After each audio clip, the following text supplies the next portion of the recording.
Bueno, buenas tardes en México, buenas noches en La Habana. Es un gusto estar en este seminario que justo en México se enmarca con el mes del orgullo de la diversidad sexual. Y qué mejor oportunidad que platicar con la doctora Mariela Castro, que ha impulsado, apoyado diferentes reformas y leyes que han dado visibilidad a una población que en el mundo no es reconocida y en muchos otros países es violentada en sus derechos más elementales.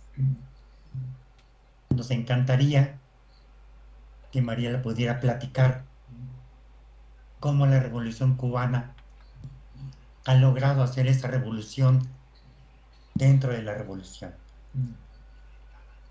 Nos acompañan también personal de la Embajada de Cuba en México, integrantes de la promotora de Solidaridad Va por Cuba y la invitada especial, Mariela Castro. Muchas gracias, bienvenida. Bienvenidos, bienvenidos. Mariela, te estoy el micrófono. Bueno, pues muchísimas gracias. Vamos a empezar con la lámina 1 del título de esta presentación. Muchísimas gracias por esta invitación a través del Instituto Cubano de Amistad con los Pueblos, ICAP. Irina estuvo localizándome y después con apoyo de nuestra embajada en México para tener un intercambio sobre cómo ayudar a reflexionar, pensar sobre la realidad cubana, sobre los procesos que nosotros hemos vivido por más de 60 años, este proceso desobediente, audaz, irreverente de enfrentarse al imperialismo liderado por los Estados Unidos. Pues los temas relacionados con los derechos sexuales, los derechos de las mujeres, los derechos de las personas LGBTIQ+, han estado en este escenario articulándose de una manera muy peculiar y por supuesto, ¿me escuchan, verdad? Y por supuesto, como toda obra humana, complejo y contradictorio.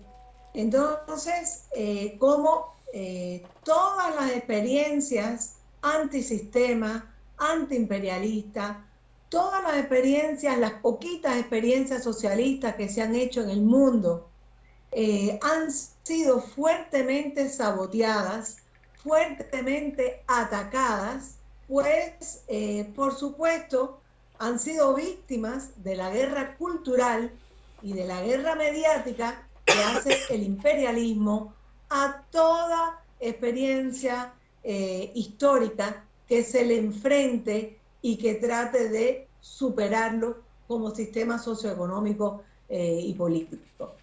Y entonces Cuba es parte de esa realidad, como tantos otros países que han intentado enfrentarse a la hegemonía imperialista.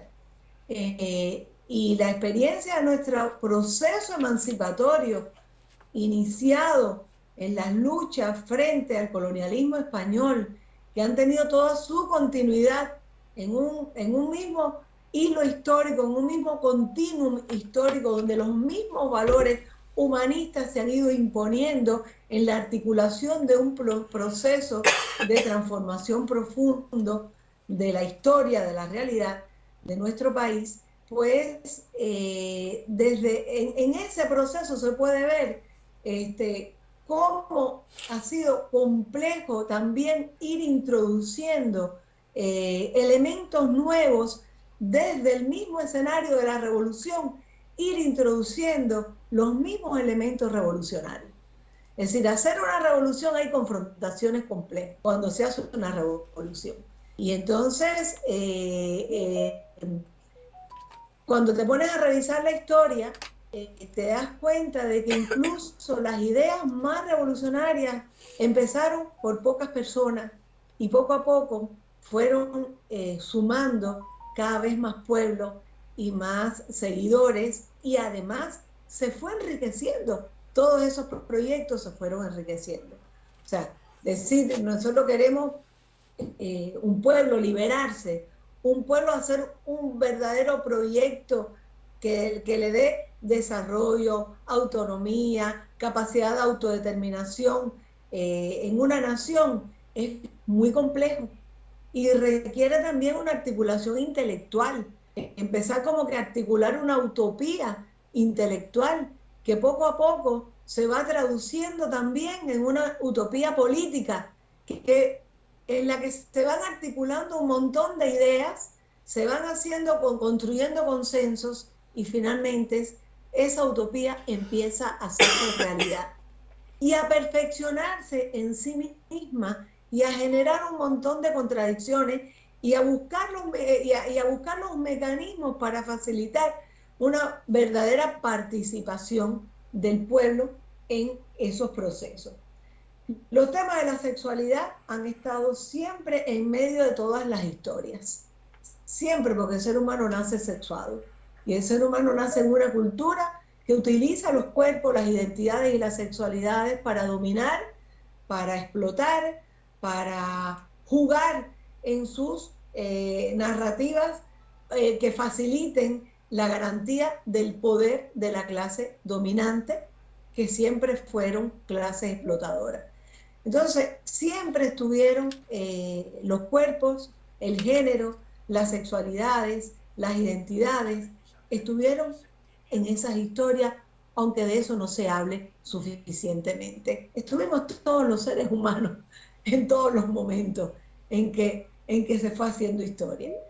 Y bueno, por eso es que cuando pensamos en lo que ha sido la evolución de la sexualidad, de la educación de la sexualidad en la política de la revolución, cómo fueron abordadas las diferentes temáticas más específicas que tenían una base mucho más fuerte en los prejuicios y en toda la herencia colonial, neocolonial y después en toda la articulación neoliberal. Pues cuando pensamos en cómo fue, bueno, pues nos damos cuenta también de que son procesos muy complejos, que requieren estudios, que requieren apoyo en el conocimiento científico, en la práctica, en el análisis de cómo han sido las prácticas de lucha para conquistar realmente toda la justicia, como decía José Martí en su proyecto revolucionario. Martí no solamente tenía un proyecto independentista y de abolir la esclavitud, Martí tenía un proyecto revolucionario antiimperialista que fue el que retoma Fidel para continuar justamente ese continuum histórico, ese anhelo emancipador que fue frustrado por la intervención militar de los Estados Unidos a finales del siglo XIX. Entonces, historias que se han repetido en muchos lugares, no solamente en Cuba. Muchos pueblos oprimidos han vivido esas experiencias y particularmente América Latina y el Caribe han sufrido ese tipo de intervención de los Estados Unidos para apropiarse de toda la riqueza del continente americano, para anular nuestras culturas y nuestra historia e imponer sus puntos de vista y lograr entonces vaciarnos de ideas, de cultura, de conocimiento, de esa riqueza maravillosa de este continente e imponer su hegemonía. Y todo esto tiene que ver también con la sexualidad. La sexualidad, el ser humano sexuado está en medio de todo esto. Y de los aprendizajes que hacemos también en estos procesos emancipadores para ir integrando toda esta historia. Entonces vamos a la lámina 2 y quiero poner esta frase que encontré andando por Facebook.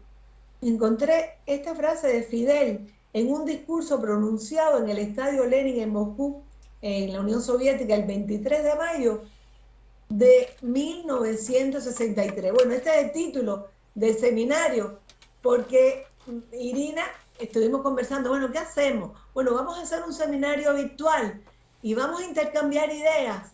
Y entonces a Irina se le ocurrió del orgullo al Moncada y me encantó la idea y empezamos el día 28 y terminamos cerca del 26 de julio. Me encantó la idea porque ahí se articulan estos temas de los que estamos hablando. Y después yo le agregué este detalle, bueno, políticas de género en la perspectiva emancipadora de la transición socialista en Cuba. Y en cada sesión hay un título de un poco del tema que vamos a tratar. Y yo lo que quiero hablarles es de esto, de la conquista progresiva de los derechos sexuales en los cambios culturales de la Revolución Cubana. Porque como decía Lenin, como decía Gramsci, como decía Martí, como decían los iluministas franceses, como decía el Che, hay que crear a ese sujeto de la revolución. Hay que crear esa conciencia social revolucionaria. La revolución no se hace solo por un grupo de cambios en la base, en la estructura, en la superestructura. Es que hay que crear conciencia de los cambios que tenemos que dar en las relaciones sociales, de la reinterpretación de la realidad, para ver qué cosa es lo que hay que transformar para que haya verdaderamente justicia, igualdad, solidaridad, para que haya verdaderos procesos emancipadores. Y los procesos emancipadores tienen componentes simbólicos muy fuertes, muy arraigados. Por eso la educación de la sexualidad que nosotros trabajamos, yo siempre digo que no es para enseñar las posiciones del Kama Sutra. Nosotros lo que damos información, conocimiento científico, referentes teóricos y metodológicos, sobre todo tomados del pensamiento marxista, para interpretar la historia, para interpretar la realidad que vivimos y encontrar herramientas para transformarla. Y en esa herramienta de transformación, como también decía Gramsci, la cultura es fundamental. Y esa cultura es que se construye colectivamente. Entonces, en esa cultura hay muchos elementos que tenemos que analizar. Por ejemplo, desde la sexualidad, cómo se puso en el centro de las discusiones cuestiones relacionadas con el derecho, los derechos de las personas a ser, convertirte en sujeto de derecho, la posibilidad de que te reconozcan con tus derechos humanos desde que naces, pero además se garanticen, se respeten, se promuevan en fin, esta es otra clase. Son muchas cosas que tenemos que conversar sobre esto, pero realmente hay una historia importante donde la explotación de los seres humanos también tenía que ver con este elemento de ser mujer, la mujer que además se interpretaba como que no tenía alma, no tenía capacidad para decidir, donde todavía la mujer, hay muchos lugares donde la mujer no tiene, la consideran que no tiene capacidad para decidir sobre su cuerpo, como ahora está pasando en los Estados Unidos, que quieren regresar años atrás en el desconocimiento de los derechos reproductivos de las mujeres y su derecho al aborto.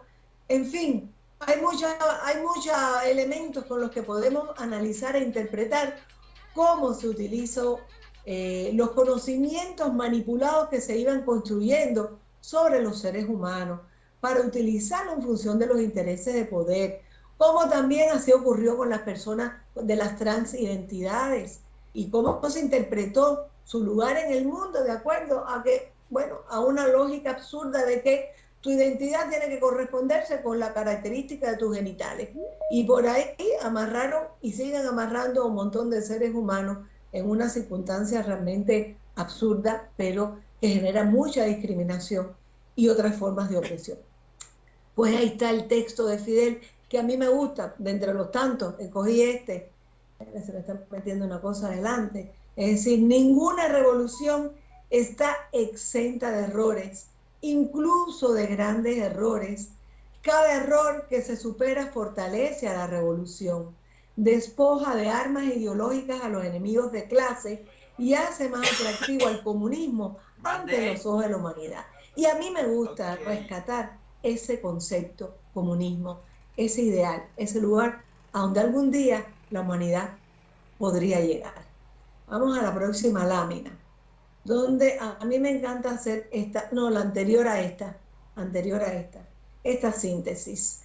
La revolución de 1959, considerada como uno de los sucesos más trascendentales del siglo XX, significó el logro de la soberanía nacional cubana, la puesta en práctica de un proyecto de justicia y equidad social, el comienzo de las transformaciones más profundas y radicales en la historia de la nación y en su cultura.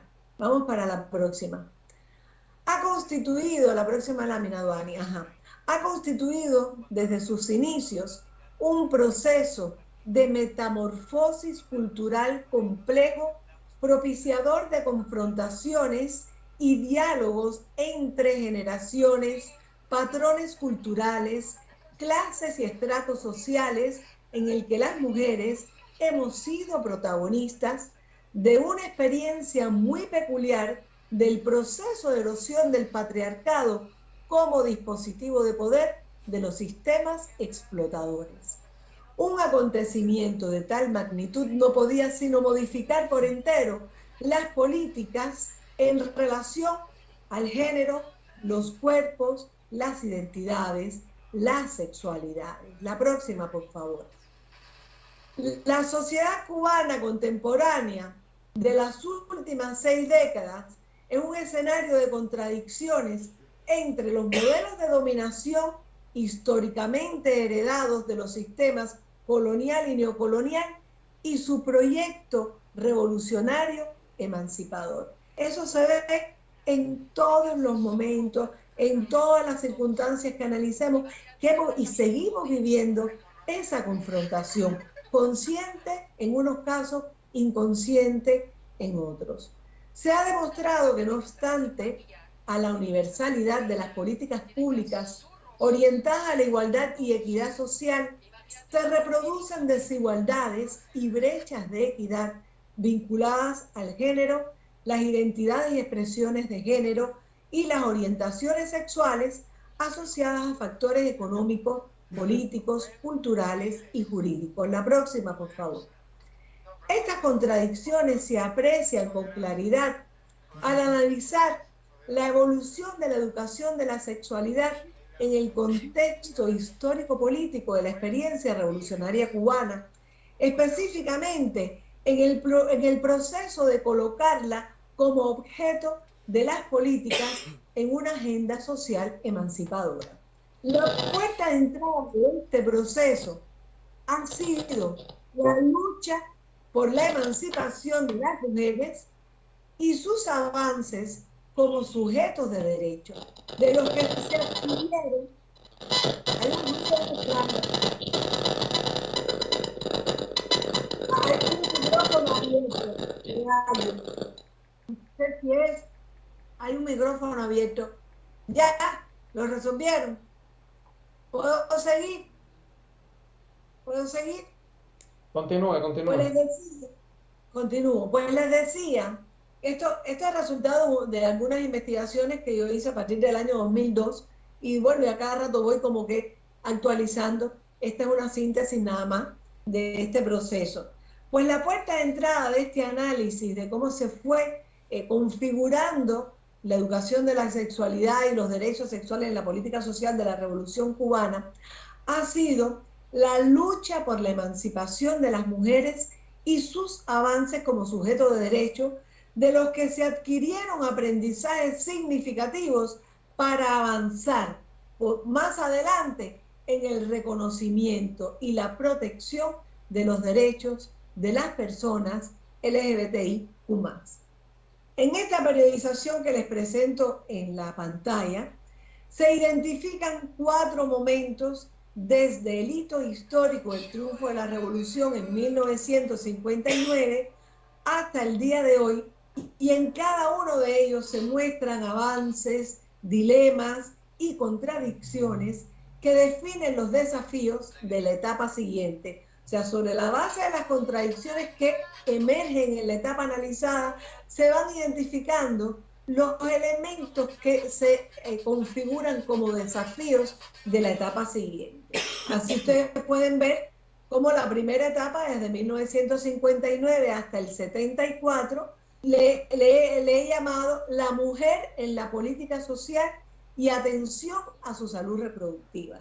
Este proceso culmina, esta primera etapa, en el segundo Congreso de la Federación de Mujeres Cubanas, en el 74.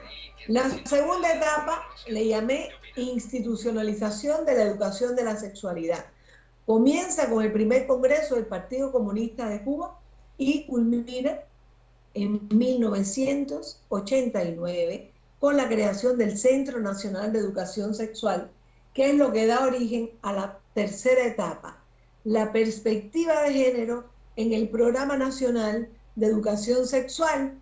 Comienza en 1990 con la creación de las casas de orientación a la mujer y la familia de la Federación de Mujeres Cubanas en cada municipio del país, y culmina en 2010 cuando inicia un proceso de actualización de la estrategia, algunos le llaman el modelo o estrategia de desarrollo económico y social de nuestro país, de la estrategia del partido, del Estado, de la revolución. La cuarta etapa le llama la educación integral de la sexualidad y los derechos sexuales en la actualización de la agenda político-legislativa. Comienza justamente en el 2011, cuando ya se aprueban los lineamientos de esa política económica y social del partido, del Estado, de la revolución, y los momentos actuales donde hay un proceso de actualización política, legislativa en estas temáticas muy, muy significativas. Pues bien, el triunfo de la revolución, como les decía, fue el punto de partida para el desarrollo de las políticas de género que revolucionaron la condición y posición social de las mujeres. En las cuatro etapas se distingue el protagonismo de la Federación de Mujeres Cubanas como organización que inmediatamente se convierte en organización de la sociedad civil, que ha logrado articular un proyecto propio de participación y empoderamiento de las mujeres como sujetos de derecho, con un profundo impacto en toda la sociedad, la cultura, la política, la promulgación de leyes y las decisiones gubernamentales. La próxima lámina. Desde la primera etapa se desplegaron de manera simultánea diferentes iniciativas de amplia participación ciudadana de toda la población y de manera particular las movilizaciones populares en defensa de las agresiones terroristas organizadas por el gobierno de los Estados Unidos de América, en el que me encanta poner esta foto de fotógrafos reconocidos de los primeros años de la revolución, de las primeras décadas, donde se aprecia que las mujeres llegaron a sus casas vestidas de milicianas y se hicieron cotidianas sus imágenes en este nuevo rol social que impactaba los cimientos patriarcales. Parece una cosa graciosa, que linda, las mujeres vestidas de milicianas. Esto fue una decisión profundísima e importantísima, que simbólicamente ya estaba erosionando los cimientos patriarcales. La próxima. Para la atención a los graves problemas vinculados a la salud reproductiva de las mujeres y su incidencia sobre las altas cifras de mortalidad materna, no solo se establecieron programas y medidas que garantizaran el derecho de las mujeres a decidir sobre su cuerpo, salvar sus vidas y las de sus hijas e hijos al institucionalizar los servicios de terminación voluntaria del embarazo desde 1965, sino que también se crearon mecanismos e instituciones para introducir la educación sexual en etapas tempranas del proceso de transición socialista. Fíjense que esto fue muy importante, y hay un elemento que, bueno, yo tratando de reducir no se los puse, pero debí ponerlo. Mucho antes de lo que les estaba señalando de las mujeres participando en todos los procesos de transformación de la sociedad cubana. Un elemento clave fue la campaña de alfabetización, todo el proceso de alfabetización que culminó con la declaración de Cuba como territorio libre de analfabetismo. Ahí participó el 50% de las alfabetizadas, pero también alrededor del 50% de las alfabetizadoras, que fueron niñas, adolescentes, jóvenes, eran mujeres. Y se identifican los estudios sociológicos que a partir de ese momento comenzó el proceso de feminización de la educación en Cuba y continúa siendo así, incluso a todos los niveles y a nivel universitario también. O sea, eso fue clave y creo que lo quiero destacar porque también es clave en cualquier sociedad. La alfabetización es indispensable. Decía Martí que ser culto era la única manera de ser libre. Y Fidel les decía, nosotros no le decimos al pueblo cree, nosotros le pedimos al pueblo lee. Y estos fueron mensajes muy importantes que también permitieron que desde el conocimiento que ya tenían, desde la capacidad para adquirir, para leer, para adquirir los conocimientos a través de la lectura, ellas pudieron comprender también las acciones educativas y de promoción de salud que se hacían en esta etapa para los cuidados de su cuerpo, para la planeación del embarazo, porque empezó la planificación familiar un año antes. Como ustedes pueden ver en la lámina, la mortalidad materna en esa época era de 120 por 100.000 niños nacidos vivos, 120 mujeres muertas. Y entonces, cuando se estableció que no se hizo ninguna ley, simplemente se tomó una medida revolucionaria para salvar la vida de las mujeres y para garantizar el derecho de las mujeres a tomar decisiones sobre su cuerpo. Esto fue muy revolucionario y en estos momentos se están asegurando, ya no solamente se aseguró desde el punto de vista constitucional estos derechos sexuales y reproductivos, sino que también se están garantizando en otras normativas jurídicas que se están trabajando. La próxima lámina, por favor. Fíjense esto que no se ha logrado en tantos lugares y es algo fundamental para hablar realmente de libertad. Bien, siguiendo sus peculiares mecanismos de participación, en 1972 la Federación de Mujeres Cubanas creó un grupo de trabajo multidisciplinario e intersectorial para gestar y desarrollar el Programa Nacional de Educación Sexual, 1972. Pero la clave fue el triunfo de la revolución. El escenario del cambio es el triunfo de la revolución. Entonces, pues bueno, desde entonces este programa compromete principalmente a los ministerios de salud y de educación junto a la Unión de Jóvenes Comunistas y el liderazgo de la Federación de Mujeres Cubanas. Con esta premisa nació el Grupo Nacional de Trabajo de Educación Sexual, que 16 años después, 1988, devino Centro Nacional de Educación Sexual, subordinado al Ministro de Salud Pública.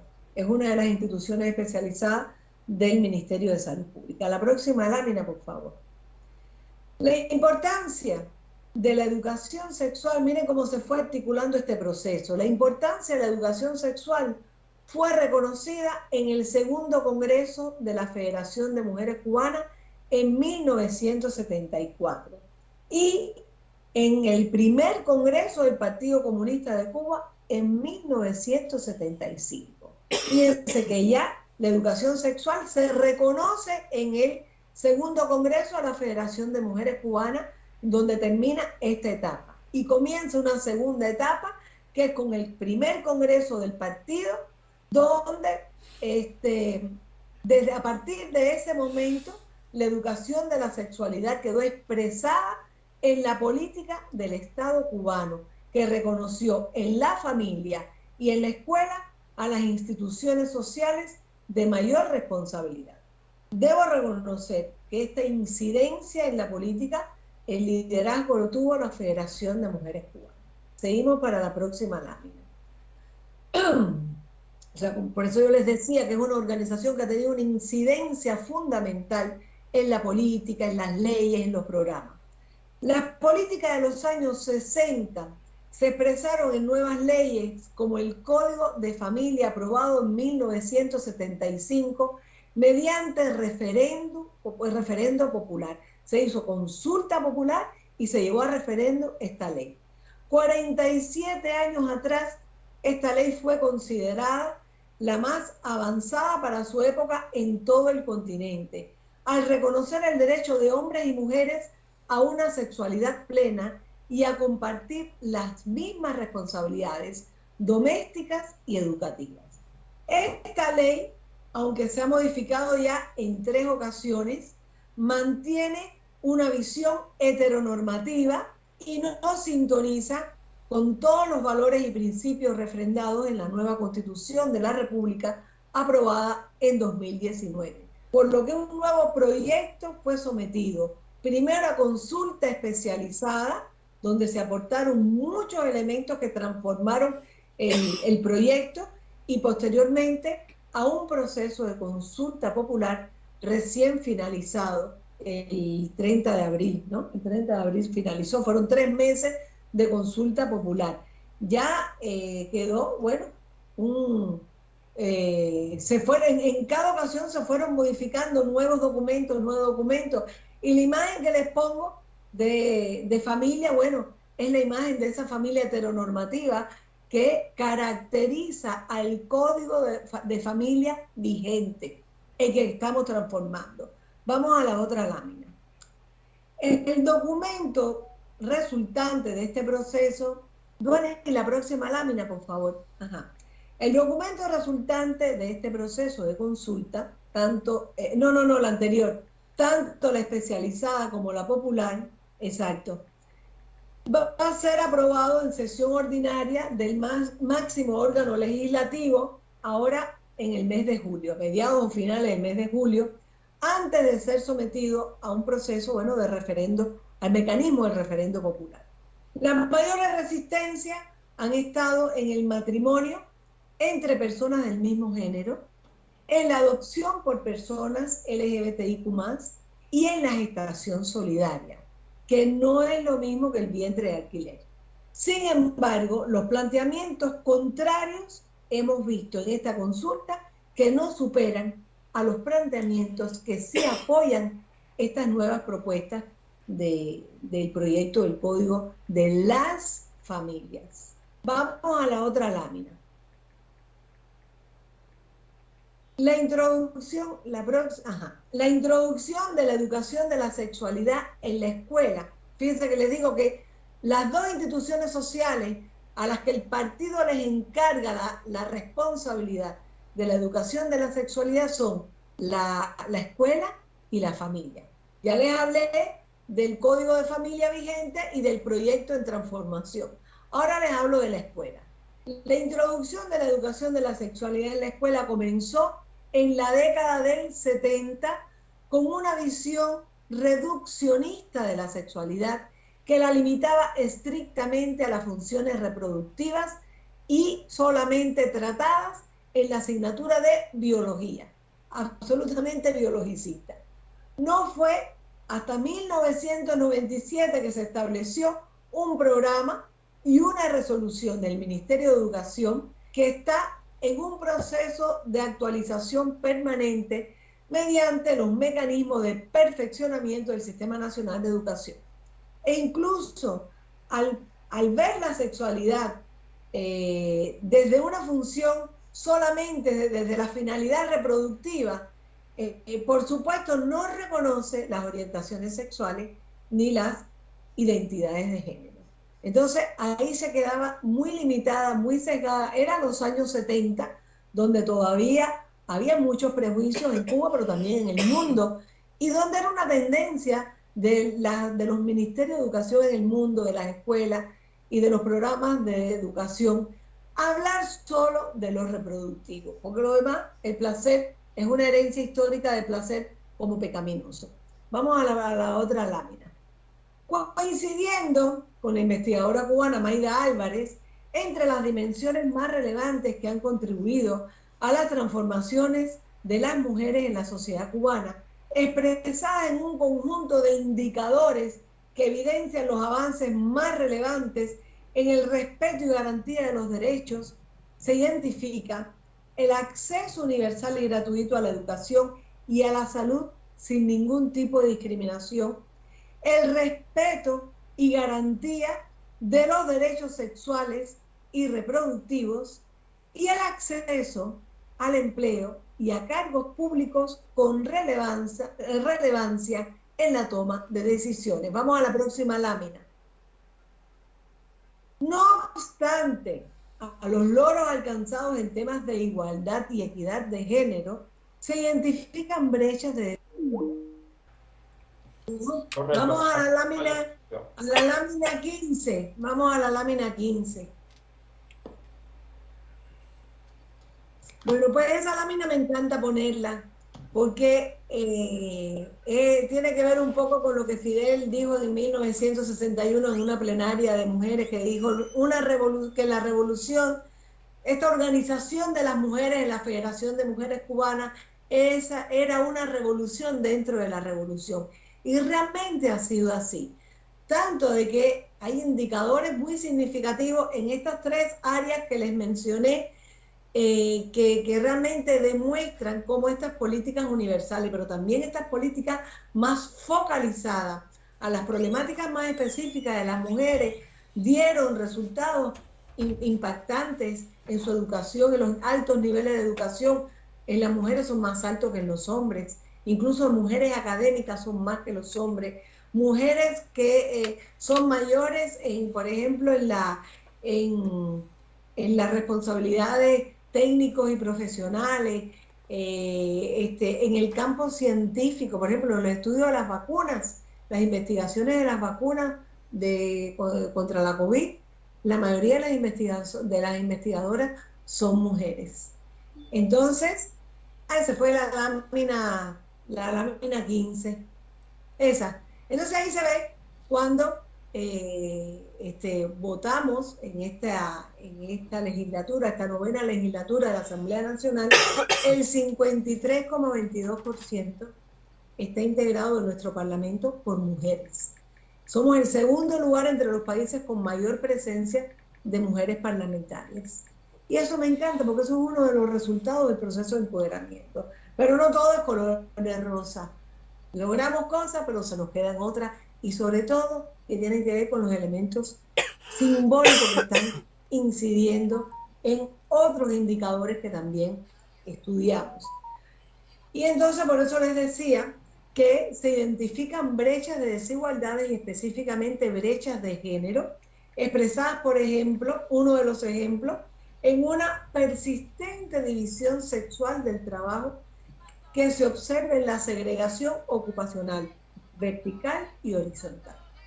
En una sistematización de resultados científicos realizada por Flaxo Cuba, se plantea que en los últimos 10 años las mujeres han predominado como personal técnico y administrativo, como les decía. Aunque han tenido un comportamiento favorable en la categoría dirigente, no han logrado rebasar el 36%. En este sentido, se observa que las labores de cuidados dentro de la vida familiar continúan como responsabilidad casi exclusiva de las mujeres, interfiriendo en su desarrollo personal, pero también en el desarrollo de la sociedad que las necesita. Por esta razón, los nuevos diseños de política están introduciendo elementos para la atención focalizada a la problemática de los cuidados y la incidencia que esto tiene en la división sexual del trabajo, que afecta principalmente a las mujeres. La próxima lámina, por favor. En 2021 se aprobó el programa nacional para el adelanto de las mujeres, que actualiza la agenda del Estado cubano monitoreada desde 1997 a través del Plan Nacional de Seguimiento a la Conferencia de Beijing. Este programa, que incluye 46 medidas en 7 áreas específicas de atención, legitima prácticas políticas ya existentes para los avances de las mujeres e institucionaliza las políticas de igualdad de género, posicionando este tema como parte de la agenda gubernamental. La próxima. Si bien ha sido muy difícil enfrentar, esto es una provocación de un artista cubano que yo lo estoy utilizando para provocar reflexiones. Si bien ha sido muy difícil enfrentar los prejuicios patriarcales que impactan negativamente sobre las mujeres, el proceso revolucionario ha contado con una experiencia de lucha legitimada para enfrentarlos y llevarlos a la agenda política. Mientras que los mismos principios de justicia y equidad social estuvieron más limitados para avanzar de la misma manera en una agenda de derechos de las personas LGBTIQ+, por la permanencia de fuertes prejuicios, siglos de ignorancia y manipulación por parte de las élites dominantes. Por eso decimos que una de nuestras tareas es subvertir el orden patriarcal desde la educación de la sexualidad. Vamos a la lámina 18, la próxima. La cultura cubana tiene una fuerte herencia hispanoafricana patriarcal con una larga tradición homofóbica, un modelo de dominación impuesto por el sistema colonial español y su religión oficial, junto a una producción científica universal que estigmatizaba la homosexualidad y a las transidentidades.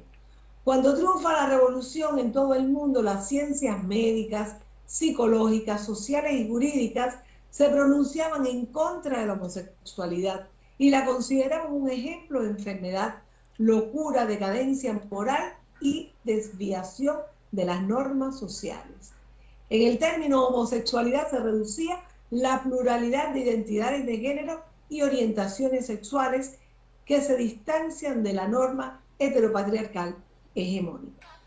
En los años 80, la presidenta de la Federación de Mujeres Cubanas, Vilma Espinguilá, que aparece en la foto, cuando se funda la Federación de Mujeres Cubanas, junto a Fidel, junto a Celia Sánchez, que se ve atrás, ella presentó en la década del 80 a la máxima dirección del Partido Comunista un documento que argumentaba la necesidad de establecer una política de protección a los derechos de las personas discriminadas por su orientación sexual e identidad de género. Pero esta idea tan revolucionaria y novedosa no prosperó en ese momento. Anteriormente, ella misma había propuesto que en el Código de Familia que fue aprobado en 1975 no se hablara de hombre y mujer, sino de personas en el artículo relacionado con el matrimonio, y esta idea tampoco prevaleció. ¿Por qué? Porque la construcción de consensos en algunos temas requieren de un tiempo más prolongado que en otros, hasta que los conocimientos científicos logren impactar sobre las decisiones políticas y las normativas y las decisiones legislativas. Es importante tener conciencia de que la conquista de los derechos es un proceso complejo, incluso en una sociedad como la cubana, en la que se identifican la gran mayoría del pueblo con el proceso de transformaciones revolucionarias y las ideas más avanzadas de justicia e igualdad social. Entonces, esto es uno de los ejemplos de esas contradicciones que yo les planteaba. La próxima lámina, por favor. Lo más valioso, de hecho, es precisamente que el Estado no solo ha impulsado políticas universales, sino que también las de atención a realidades específicas, no solo de las mujeres, sino también aquellas que faciliten la capacidad agencial y transformadora de las personas LGBTIQ+. Varias investigaciones desarrolladas en el CNSEX han tributado a una propuesta de estrategia de integración social de las personas trans con salida no solo en elementos políticos legislativos, sino también en elementos subjetivos para desafiar y transformar el discurso y las prácticas hegemónicas asociadas a las identidades de género. En la propuesta de estrategia se contemplan tanto los procesos de formación para el desarrollo de una ciudadanía activa que contribuya al empoderamiento de las personas trans como sujetos de derecho, como también en la capacitación y sensibilización de decisoras y decisores en diferentes niveles de los organismos de la Administración Central del Estado, pero también de organizaciones de masa dentro de la sociedad civil. La próxima lámina. Un impacto muy significativo en la movilización de la conciencia social de la población cubana ha sido la iniciativa de desarrollar, hay algo aquí que no va, pero no importa. Bueno, por la otra lámina,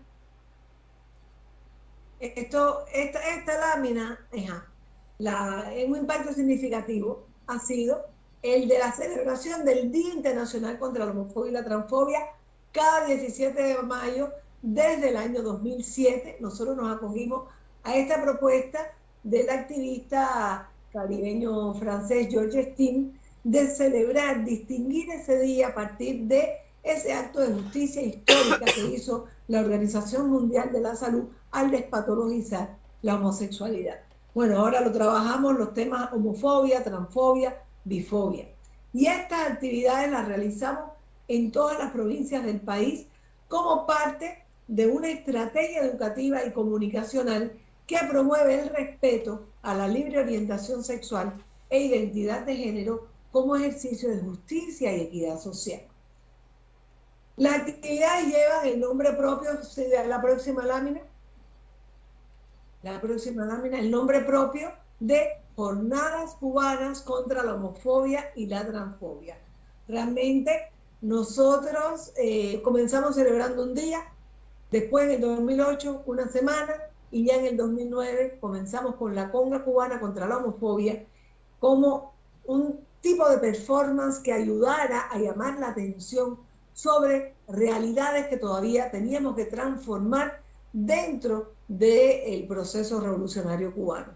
Y entonces, bueno, pues así le llamamos, Jornadas Cubanas contra la Homofobia y la Transfobia. Este año también incluimos la bifobia.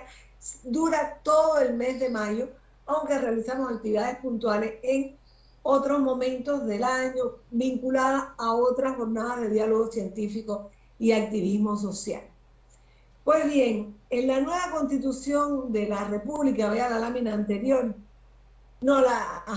esa misma, la próxima. Este es nuestro presidente. Sí, sigue adelante. Ese es uno de los carteles. Este es uno de los mensajes de nuestro presidente cuando se aprobó la nueva Constitución de la República, en la que los derechos sexuales que incluyen a las personas LGBTIQ+, quedaron reconocidos y blindados. El nuevo texto constitucional dedica su capítulo 3 a las familias, cuya definición plural ofrece protección jurídica a los diversos tipos de familias y consagra el matrimonio como una institución a la que pueden acceder todas las personas sin ningún tipo de discriminación. Llegar a este punto fue contradictorio, hubo posiciones encontradas, pero finalmente casi el 87% de nuestra población que participó en el referendo realmente aprobó esta nueva Constitución.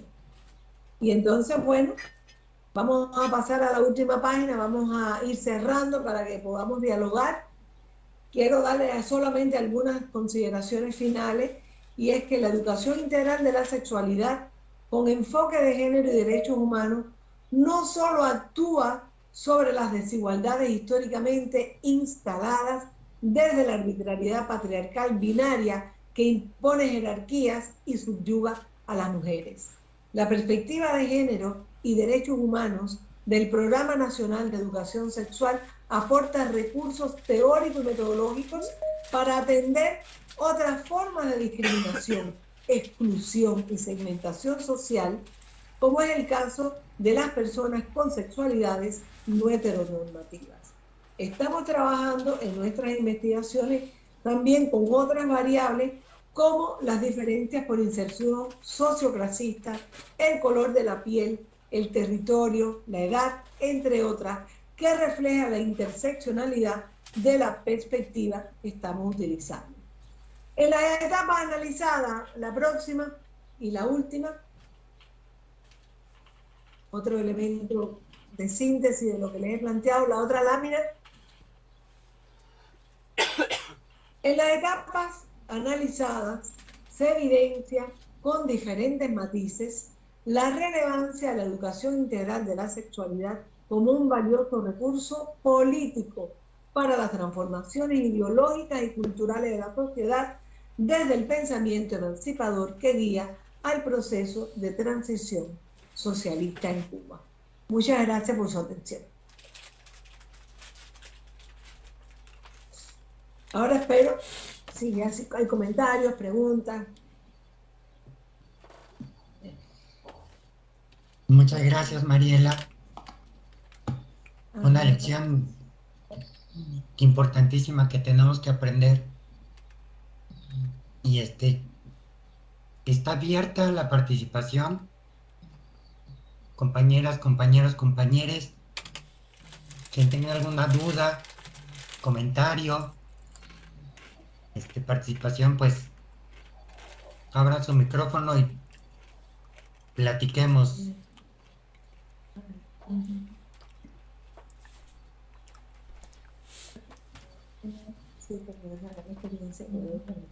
Yo por mi parte tendría una pregunta. Dentro de toda esta lucha contra las fobias, ¿no se ha pensado incluir la lesbofobia también como parte de esta lucha? Bueno, están incluidas todas. Están incluidas todas las fobias vinculadas a la orientación sexual y identidad de género. Nos acogimos a un nombre, a una manera de llamarlo, Día Internacional contra la Homofobia, y después fuimos incluyendo todas las demás. Lo que pasa es que mediáticamente hay que buscar un término más sintético. Por ahora ha sido este. Entonces, en un futuro, si lo vamos a cambiar, cómo lo vamos a hacer, porque poco a poco todo esto ha contribuido a ayudar a que la población se familiarice con estos términos. Fíjate que en el año 2013, cuando se aprobó el nuevo Código de Trabajo, que también se realizó por consulta popular, se fue construyendo y modificando, y en ese proceso de consulta participaron ya los activistas, las activistas LGBTIQ+, que se habían ido formando ya desde el principio del 2000, que empezamos la formación de activistas, pues aportaron elementos muy importantes.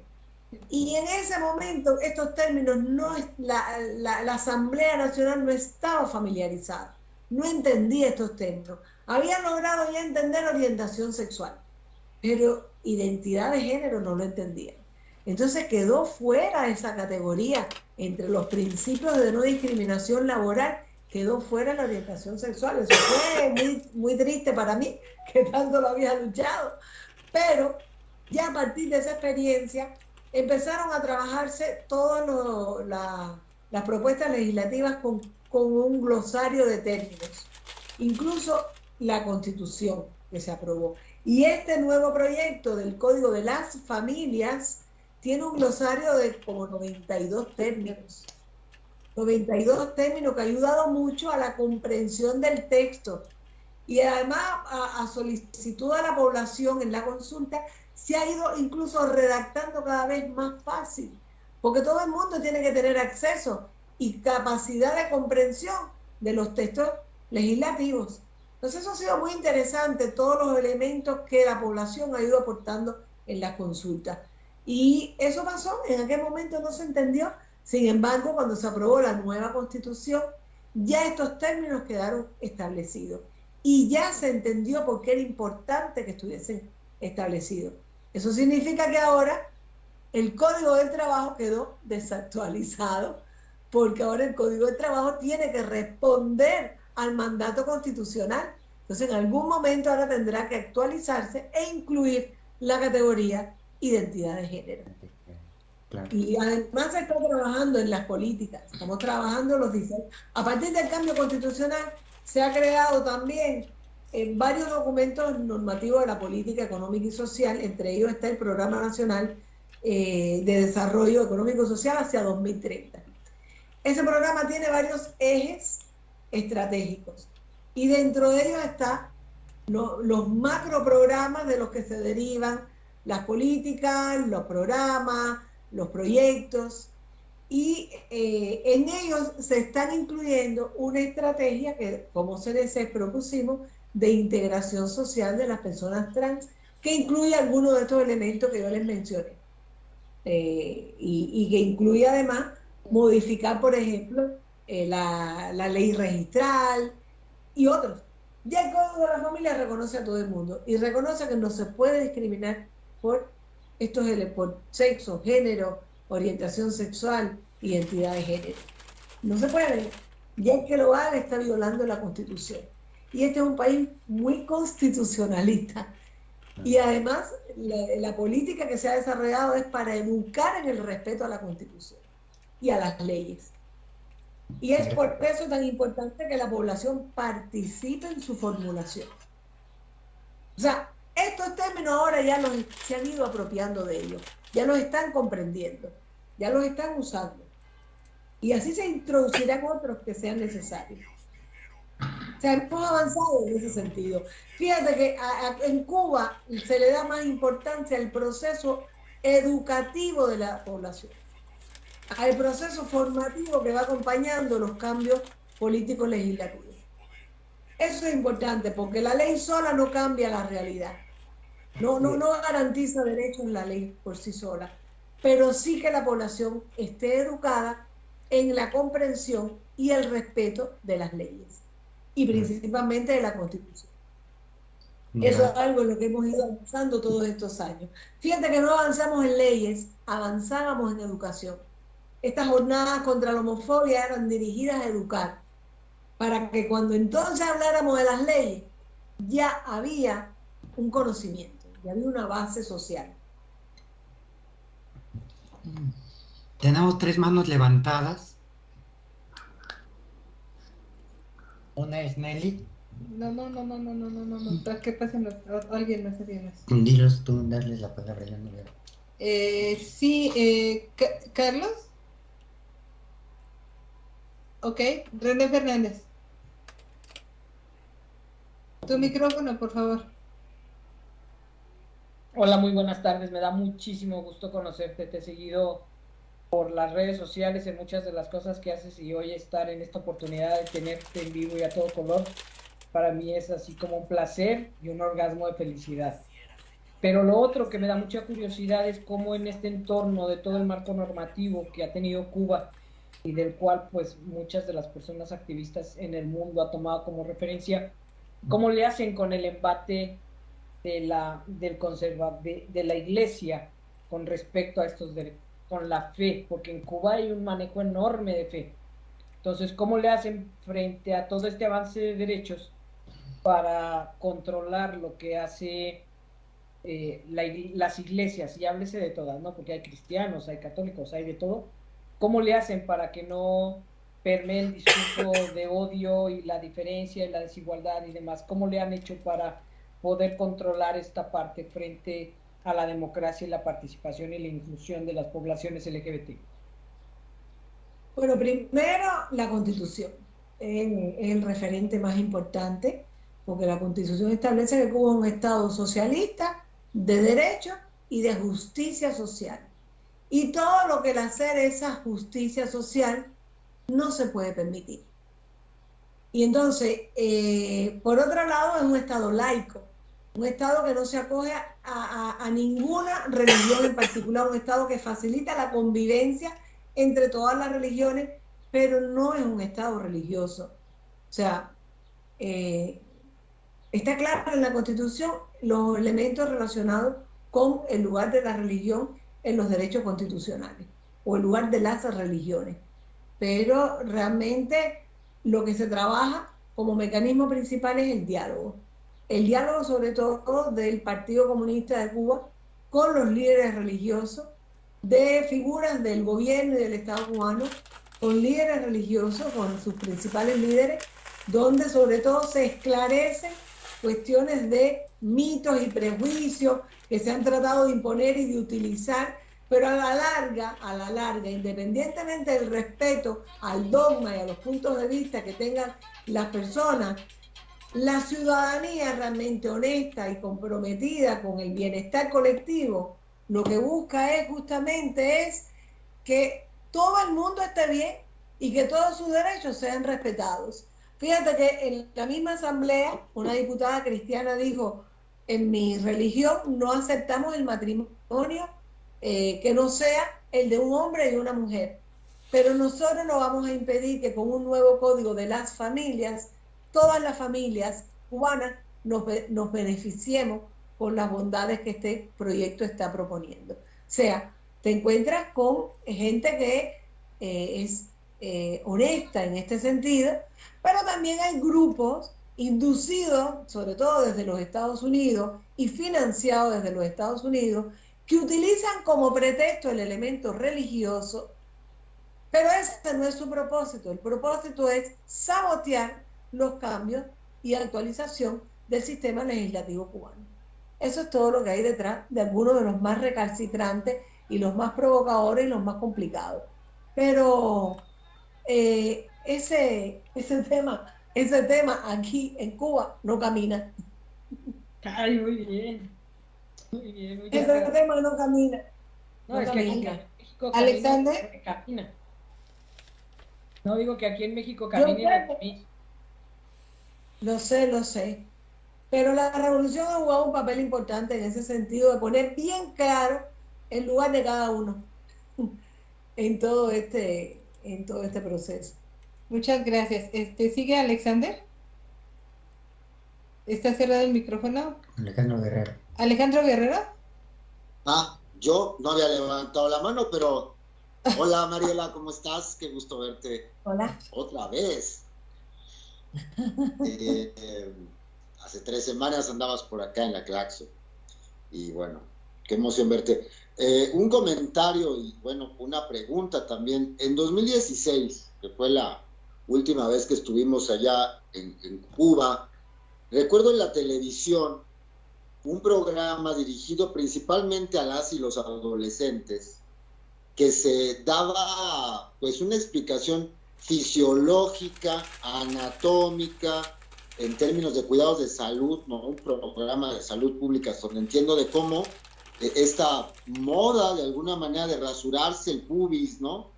Era ya común o era algo que estaba, no sé hasta dónde lo alcancé a leer, pues, porque pues yo lo vi un día en un programa, pero era de una claridad en términos de la apropiación o de la emancipación del cuerpo, es decir, la manera en que se planteaba este programa en la televisión para los más jóvenes, en México hasta la fecha, sería impensable, ¿no? O sea, impensable que en la televisión pública o en la que sea, te digan, te vamos a decir cómo te tienes que rasurar el pubis para que no te generes una infección o que vaya, que lo hagas con todas las medidas adecuadas.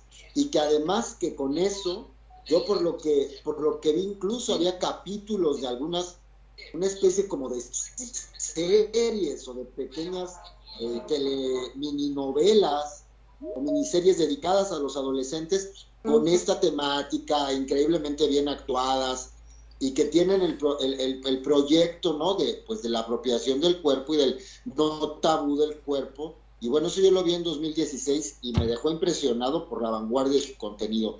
Eso, Mariela, ¿se legisla? ¿Cómo se plantea? ¿De qué manera, por ejemplo, en México podríamos hacer que acá algo como eso tuviera efecto? En México se hacen las bromas clasistas de que CONALEP, que es la escuela superior de las clases más oprimidas, digamos, en un caso, hay técnicas, se embarazan muy jóvenes, un problema de salud pública en muchos lados, porque son del CONALEP, ¿no? Así se les estigmatiza. Y se vuelve un chiste. Pero vamos, yo pienso en este tipo de programas, al menos a nivel aula, a nivel televisión educativa, ahora que tuvo un nuevo auge a partir de todas estas estrategias que se siguieron a partir de la pandemia, estos contenidos, ¿cómo se pueden promover? ¿Cómo se pueden impulsar? Esa es la pregunta, Mariela, gracias. Bueno, aquí en Cuba hay muchas cosas que se garantizan ya con la voluntad política. Es decir, el diálogo que hay entre instituciones especializadas, la Academia de Ciencias, las organizaciones de la sociedad civil, las instituciones del Estado, con los diferentes niveles de decisión y la política que se desarrolla en este sentido, son las que llevan a que hay voluntad política para avanzar en todos estos temas. Si te estoy diciendo que ya en el 75 el partido reconoce la educación sexual como una responsabilidad del Estado y le encarga las principales tareas a la familia de la escuela, quiere decir que ya tiene luz verde para trabajar en ese sentido. Y aún así, teniendo esa luz verde, se han enfrentado contradicciones a todo este periodo, porque hay quien entiende una cosa, otro no. Eso ha requerido publicaciones, diálogos, escenarios científicos para tratar el asunto, propuestas, resultados de investigaciones en distintos sectores de la sociedad, en la educación, en la salud, en el deporte, en la cultura, en la seguridad social, para trabajar todo esto. Entonces, poquito a poco, se han ido como que avanzando en este sentido, en este discurso, en estos conocimientos, y se han ido introduciendo en la toma de decisiones políticas. E incluso el mecanismo para introducirlo en la política también se está perfeccionando, que eso ha sido muy positivo, sobre todo en el área de las ciencias sociales y humanidades, que antes había como que más resistencia. Se está comprendiendo mejor su papel para la toma de decisiones sobre bases científicas. Y la educación sexual siempre se promovió desde los aportes de las ciencias. Siempre, en los años 70 se buscaron experiencias sobre todo de Suecia, de la República Democrática Alemana, que tenía una experiencia muy valiosa y se introdujeron. Y se fueron manteniendo siempre vínculos con organizaciones, instituciones, congresos científicos en todas partes del mundo para irnos apropiando de lo más valioso que nosotros podamos introducir en nuestra realidad. Así que eso lleva a que se han hecho ya muchas novelas, las primeras no eran tan buenas, ya empiezan a ser mejores, filmes, literatura, música, animado, que van aportando referencias, reflexiones, conocimientos para todas las edades. Ok. Gracias. Muchas gracias, Mariela. ¿Sigue Miguel? Mi compañero de lentes. ¿Miguel qué? Hola Mariela, soy Miguel Orozco y soy una persona queer no binaria. Pues antes que nada, pues siempre desde mi niñez hemos admirado la histórica revolución cubana y más que nada olvidado, pero siempre nos ha quedado marcado cuando al inicio de la revolución también hubo una represión hacia la diversidad y es ahí donde nosotros te valoramos tu enorme papel y todo lo que tú has logrado para que, ahorita se mencionaba desde las iglesias, pues claro, la separación de Estado e Iglesia para que no seamos en ningún lugar un Estado teocrático, pero tu incidencia te la reconocemos porque has logrado avances enormes, como fue cuando hubo la disculpa hacia las poblaciones, que en aquellos, cuando inició la revolución. Pero regresando al tema, Mariela, me gustaría hacerte una pregunta. ¿Cómo está el contexto de las poblaciones no binarias? Entendemos que vamos teniendo avances desde la izquierda latinoamericana, desde Uruguay, Argentina, en fin, otros países, ahora con la llegada con el arribo de la izquierda en Colombia, ¿no? Y seguimos avanzando en Chile también. ¿Crees tú que a plazo corto pudieras seguir tú incidiendo ahora por nosotras, las personas cuya identidad es una identidad no binaria, igual de válida que la identidad de las personas trans y las personas cis, de los hombres y las mujeres trans y los hombres y las mujeres cis, entre entidades no binarias, ¿crees tú que pudiera haber a plazo corto alguna avance? Yo sé que avanzamos despacito en muchos países, incluido el mío, ¿verdad? Sí, y realmente, a ver, estamos trabajando en ese sentido. Ya hemos logrado que estos temas se aborden, que se comprenda que la reproducción de esos aprendizajes históricos discriminatorios no van con la revolución. O sea, pasó, hubo en una época, en los inicios de la revolución, en que no se entendía y se reproducían esos mismos aprendizajes llenos de prejuicios contra las personas LGBTIQ+, y muchos estereotipos de género que también afectaban a las mujeres, pero también a los hombres. Los ponían con una sobreexigencia, le siguen poniendo a los hombres mucha sobreexigencia desde esa configuración del género tan compleja que pone a tanta gente en dificultades. Es un invento bastante atravesado. Entonces, porque además divide a las personas en tiene que ser así, asado, expresarte así, asado. Y el que no se siente bien queda fuera del mundo. El que no se siente cómodo en ese esquema, se siente fuera del mundo y lo dejan fuera del mundo. Entonces, estas son cosas en las que nosotros estamos trabajando. Sobre todo ahora estamos explorando cursos optativos dentro de las carreras pedagógicas, dentro de las carreras médicas y de salud, para ir introduciendo un poco la reflexión sobre estas incomodidades del género, para que no se la tomen tan a la tremenda y no sean tan exigentes con las personas desde el esquema de género, y un poco la gente se siente un poco más libre en ese sentido. Y sobre todo, bueno, estamos incluso haciendo algunas incursiones en personas que se dicen trans, porque a veces, como de esto no se habla suficientemente, hay gente que se confunde y dice, bueno, yo soy travesti. Después dice, no, yo soy una persona trans. Y a lo mejor es una persona simplemente queer o transgénero, que no está o no se identifica con todas estas exigencias.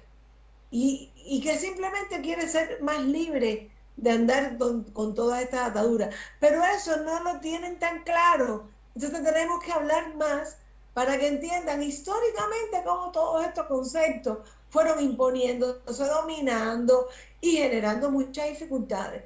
Y otro elemento que también estamos trabajando son las personas intersexuales, las personas que nacen con determinadas características genitales, que la familia es la con la que más tenemos que trabajar, porque someten y presionan mucho para someter a cirugías de definición de uno de los genitales para poder definir una identidad de género, y que lo que le hacen es iatrogenia y daño a los niños, niñas, niñes, como lo que sea.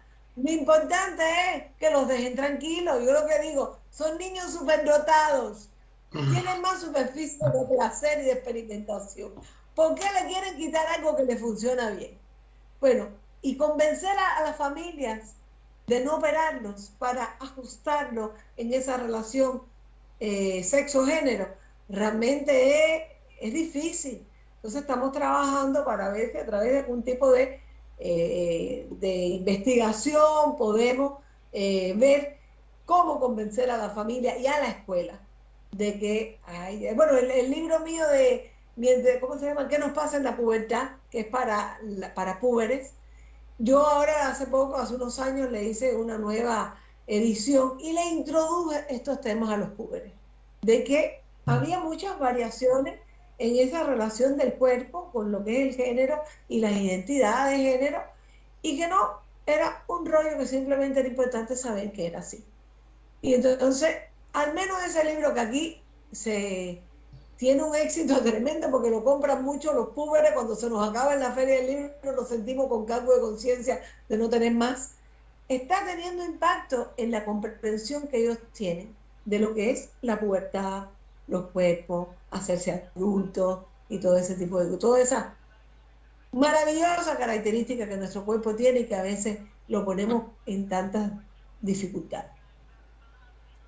En eso estamos trabajando. No te digo que mañana lo logremos, no te lo digo porque no lo sé, pero de que hablamos y además motiva sobre todo a jóvenes a seguir indagando. Ahora con internet pueden seguir indagando por donde quieran. Mucha información, por lo menos eso está ayudando a despertar interés. Muchas gracias, Mariela. Solo de escucharte sobre el constructo social del género que limita el binarismo de hombre y mujer y que nos excluye a las personas no binarias, yo sí tengo esperanza que lograrán mucho porque has logrado tanto. Gracias, Mariela. Gracias. Fíjate que los baños de CNC no tienen género. Para todo el mundo. Qué padre. Pues es un placer escucharte, realmente eres una persona muy luminosa, Mariela. Y yo quería preguntarte si el hecho de esta apertura en la sociedad cubana se dio a partir del proceso revolucionario, porque mucha de la gente que va a Cuba dice, es que los cubanos son muy abiertos sexualmente. Yo creo que sí hay una apertura sí en la gente, porque bueno, aquí por ejemplo hemos estado con amigos cubanos y les hemos puesto las bromas, les hemos hablado de las bromas sexuales con las que nos reímos, que tienen mucho fundamento de prejuicio, y ellos no les causaba en realidad ninguna risa, entonces quiere decir que el prejuicio estaba de nuestro lado. Pero esta posibilidad de que los cubanos y las cubanas sean tan libres sexualmente es lo que ha permitido que se dé esta apertura hacia la diversidad sexual. Y quisiera saber también qué promedio de gente se casa en Cuba de la diversidad sexual. Bueno, de la diversidad sexual no se casan todavía. Nos están esperando el Código de las Familias. Sin embargo, por derecho constitucional ya lo pueden hacer. Ya lo pueden hacer. Pero bueno, se encuentra claro una notaria que esté dispuesto, un notario, a hacerlo y a acogerse a la nueva constitución. Yo me imagino que ya cuando quede aprobado el Código de las Familias, bueno, pues habrá gente que se case y gente que no se case, porque en Cuba realmente no es muy común el matrimonio, o sea, no está tan generalizado el matrimonio. Existe la opción, incluso la nueva Constitución reconoce tanto la unión consensual como el matrimonio. Y hay mucha gente en Cuba que no se casa. No importa, porque además el derecho que puede tener dentro de una variante o de otra está. La protección a sus hijos, si quieren tener hijos, está. Entonces, no me recuerdo ahora la cifra de nupcialidad, pero no es tan alta. Incluso lo que sí es alta es la cifra de divorcio. Eso sí. El divorcio es muy facilito en Cuba, por suerte. Y yo sí digo que eso es un indicador de libertad. Una vez un periodista alemán me lo estaba señalando como un problema, pero en Cuba las cifras de divorcio son muy altas. Es un indicador de libertad. Porque tú te imaginas que tú no te puedas divorciar, qué cosa más horrorosa. Y entonces, bueno, y pasará igual ahora cuando las personas gays se puedan, y las mujeres lesbianas, todas las personas que ahora la Constitución reconoce sus derechos, se pueden casar o no, también se podrán divorciar. Entonces, van a tener esas mismas libertades. Y bueno, hay mucho estereotipo a veces con relación que si Cuba, que tiene mucha libertad sexual. A ver, yo creo que la revolución rompió muchos mitos. Por eso yo te decía que la revolución no ha desaparecido el patriarcado, pero sí lo ha erosionado. Y lo ha erosionado significativamente, porque en los años 60, 70 había muchos prejuicios con el tema de la virginidad para el matrimonio. Por supuesto, la mujer tenía que ser fiel y el hombre se le reconocía la infidelidad como una distinción. Y qué sé yo, había una cantidad de prejuicios. No tener hijos si no estabas casada, se miraba mal a la madre soltera. Sin embargo, toda la política de la revolución cambió todas esas miradas, cambió esas interpretaciones. Si te casabas o no te casabas no era un problema. Las familias que al principio hacían resistencia acogían a sus hijas, a sus hijos, en esas nuevas relaciones, en relaciones ante el matrimonio. La relación ante el matrimonio era un rollo, ya no. Entonces, me recuerdo una muchacha que quedaba embarazada, entonces había que casarla, aunque no quisiera. Entonces, todas esas cosas ya no están mediando en nuestras vidas, ya esas cosas han sido superadas, esos prejuicios, y eso sí, esos son dosis de libertad que vamos adquiriendo. Y también tenemos que ir aprendiendo a asumir responsabilidades con toda esa situación.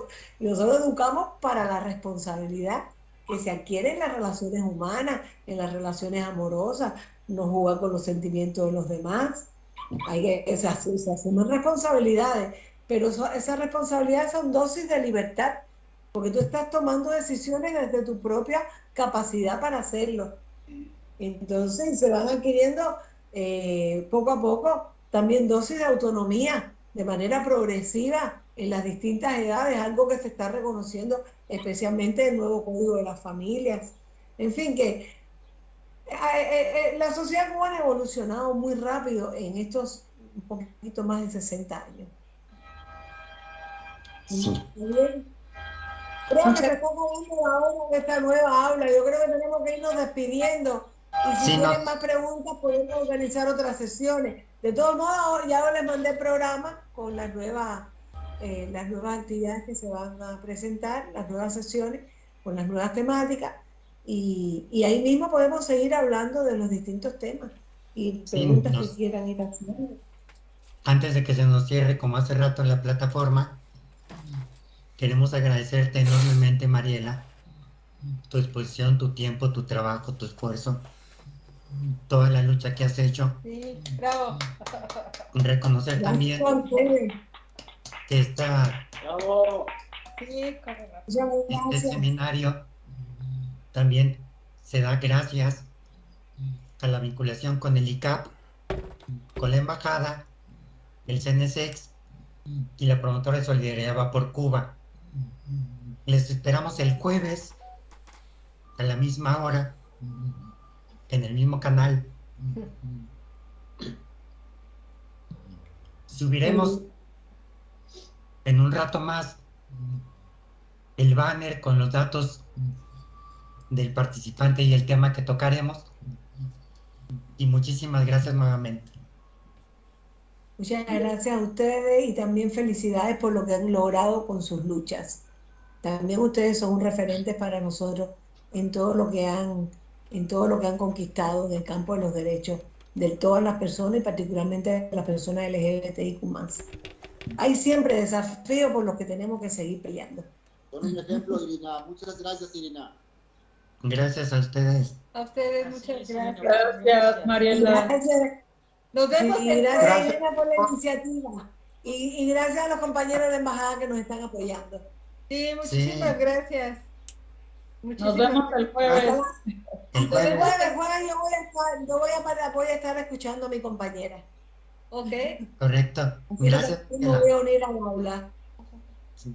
Un abrazo. Gracias. Abrazos. Gracias. Gracias. Abrazos.